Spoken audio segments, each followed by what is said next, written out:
One of the Morgan's greatest treasures is the earliest surviving manuscript of Wilde's great work, The Picture of Dorian Gray. It's one of the treasures of our collection. So it was very exciting to receive, as part of this volume, an extraordinary letter that relates very closely to Dorian Gray. It's a letter that Wilde wrote to a young man named Bernulph Clegg, and you can see it here, written on his Tite Street letterhead, and it reads, "My dear sir, art is useless because its aim is simply to create a mood. It is not meant to instruct or to influence action in any way. It is superbly sterile, and the note of its pleasure is sterility." Now, this concept of the uselessness of art was something that Wilde liked to talk about, and it was very much in the wind in the 1890s when Wilde wrote Dorian Gray.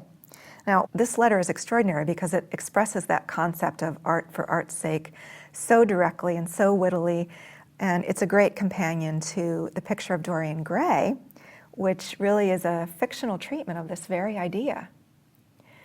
Wilde wrote a preface to Dorian Gray, which really consisted just of a bunch of aphorisms about art. And the young man to whom this letter is written, Bernulph Clegg, had read that preface. And he had read, among other aphorisms, one that said, "All art is quite useless."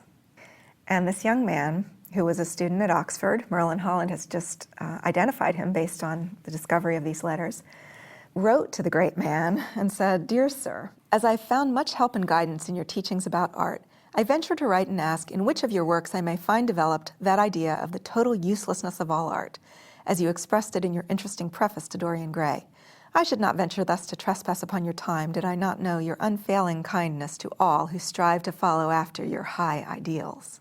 Apologizing for the trouble I may be giving you, I remain very truly yours, Bernulph Clegg." Wilde was happy to give an answer to this young man, and something that I find very attractive about Wilde is really what a generous correspondent he was.